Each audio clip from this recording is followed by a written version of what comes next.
You're listening to Skeptoid. I'm Brian Dunning from Skeptoid.com. All about graphology. Today we're going to take pen in hand and write a short message, and then have the handwriting analyzed by an expert. Is it true that useful information about our personalities or lives can be divined through a study of our handwriting? Can the strength of our loops, the spaces between the words, and the crossed T's and dotted I's actually reveal our intentions or thoughts? Some refer to it as a science and make important business, life, or legal decisions based upon it. Others regard it as a pseudoscience and dismiss its utility. Let's see what the light of science will reveal when we shine it upon graphology. The first thing to understand is that there are three basic types of handwriting analysis, and it's crucial to be clear on which one we're talking about today. The first is used in the medical profession, usually in neurology, to help diagnose conditions like Parkinson's disease, in which motor function is affected and fine skills like handwriting will degrade. This is perfectly legitimate as an aid to diagnosis in some cases. The second type is forensic document analysis, also known as graphonomy, which seeks to establish the authenticity of documents or autographs. This can include not only chemical analysis of the paper and ink, but often comes down to comparing certain metrics of the handwriting between a known sample and a test sample to see if they were written by the same person. It's important to note that a graphonomer would never make a conclusion about the personality of the writer, as that is purely the realm of the third type of handwriting analysis, graphology. Graphology is the practice of determining personality traits, skills, aptitudes, or even fortunes through the study of an individual's handwriting. Skeptical evaluation of graphology has historically found that it's in the same classification as astrology or palm reading. It's generally described as purely unscientific, little differentiated from a psychic reading, and that any correct statements depend on lucky guesses or the reading of other cues from the subject, such as the content of the writing or the appearance and behavior of the subject, if they're present during the analysis. In short, the science-based assessment of graphology is overwhelmingly negative. Let's look at a brief history. Ideas related to graphology have been around for centuries, and perhaps longer, but it was only in 1871 when the French archaeologist and former priest Jean-Hippolyte Michon coined the term and published the first formal description. The book was Le Journal de l'Autographe, the Journal of the Autograph, and graphology has remained popular in France ever since, where it's generally regarded as sound science. But its broader introduction to the rest of the world had a surprising source: a German group of pagan mystics called the Munich Cosmic Circle, active around 1900. Three of this group, sculptor Hans Bosse, psychiatrist Georg Meyer, and particularly the philosopher Ludwig Klages, had formed the Deutsche Graphologische Gesellschaft, German Graphology Association, about 20 years after Michon's book, and Klages continued publishing on graphology until about 1950. Klages is described by some followers the father of modern graphology. Klages' particular brand looked and quacked like psychological science, but its foundation was closely linked to Klages' ideas on anthropology and the rejection of major religions. He was also notoriously anti-Semitic. In summary, graphology was, to Klages, an indicator of whether a person was properly grounded in proper Germanic paganism. Read whatever else between those lines that you will. However, the majority of today's professional graphologists have little connection to racism or the occult and consider their practice to be rooted in sound science.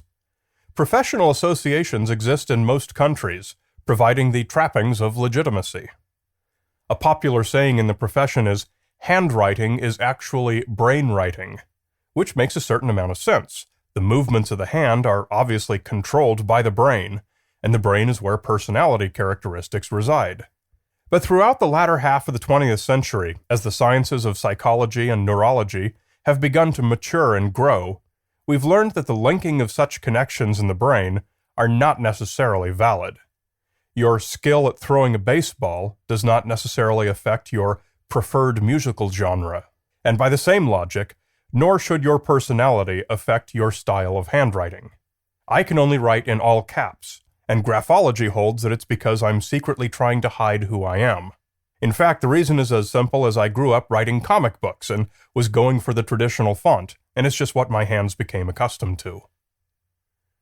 Such failings of handwriting analysis have come under closer scrutiny as it's become more prominent in business and the courtroom, especially in France and Israel. In fact, surveys have found that between 70 and 91% of companies in France use some form of handwriting analysis in hiring decisions, and about 5,000 companies do so in the United States. Complicating the prevalence of so many graphologists in those countries is that there are so many competing associations and societies, with little standardization of the techniques. Two graphologists from different schools are likely to give completely different readings on the same subject, and so science has attempted to clear the air by putting graphology to the test. The results have not been encouraging for those who practice.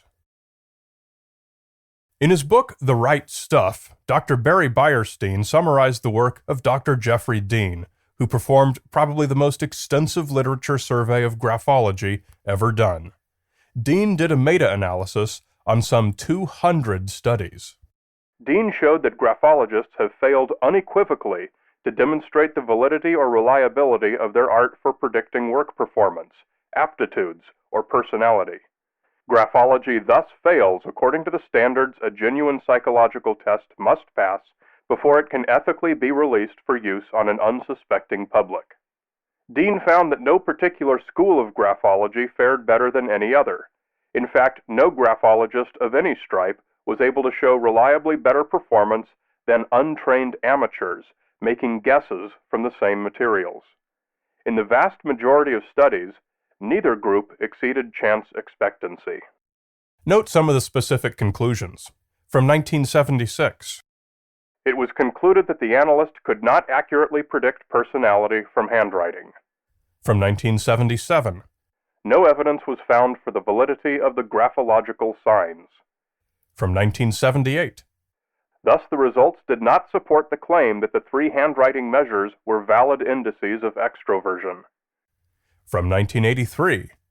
Although the literature on the topic suffers from significant methodological negligence, the general trend of findings is to suggest that graphology is not a viable assessment method. From 1986. There is thus little support here for the validity of graphological analysis. Also from 1986. The graphologists did not perform significantly better than a chance model. That neither amateurs nor graphologists are able to reliably beat chance is not surprising, assuming the test is given under controlled conditions. But remove those controls, such as when a graphologist is practicing on their own, and suddenly convincing-sounding results can appear. Just listen to what French graphologist Catherine Bautieu told BBC News in 2013. Normally, we are consulted once the client has already drawn up a short list of candidates. Then the candidates will be asked to write a motivational letter using their own handwriting. We will examine the letters and offer our advice. Usually this will tend to confirm the impressions already gleaned from interviews, the CV, personality tests, and so on. Clearly, giving a graphologist a motivational letter written by the subject hardly blinds the graphologist to the subject's personality. Any of us could make perfectly reasonable observations about the author of any short motivational letter, whether it was written or typed. The letter itself gives so much information that the graphology is merely ornamental. If this sounds a lot like other forms of divining, such as astrology or psychic readings, it should. Noted archaeologist Ken Fader once wrote into a newspaper to criticize their promotion of the technique. In response, a graphologist offered him a free reading over the phone, hoping to turn him into a believer.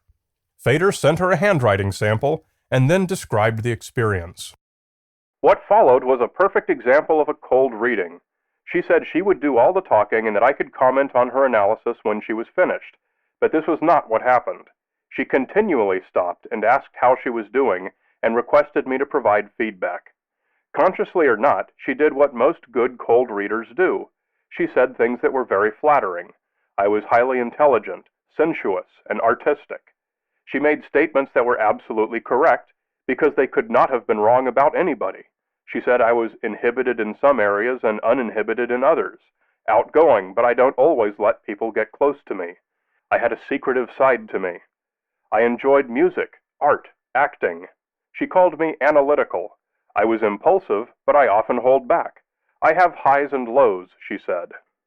If you're wondering who Ken Fader is, he's that guy who has highs and lows and enjoys music.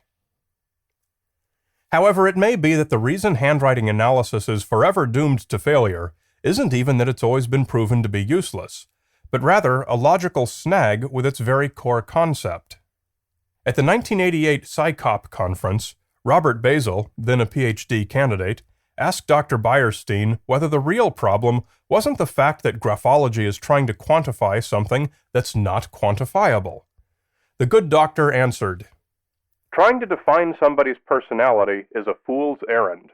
Many psychologists seriously doubt whether there is an inner core of fixed and immutable characteristics in the human mind.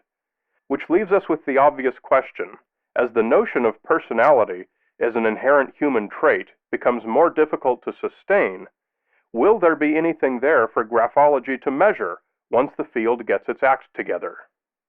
Other divining techniques like iridology, phrenology, palmistry, and astrology also have differing schools of thought, require years of training, offer expensive certifications, and fail just as soundly when put to a scientific controlled test. Handwriting analysis does have its plausible-sounding separation from those other techniques, though, and that's the whole handwriting is brainwriting idea. Traits from the brain will be manifested in the way that it controls the muscles of the hand. Unfortunately, this is just as unscientific as the others. No amount of sciencey-sounding language can make up for a technique failing when put to a scientifically controlled test.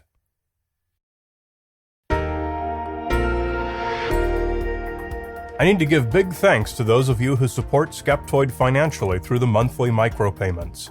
Skeptoid has continued as long as it has only because of you.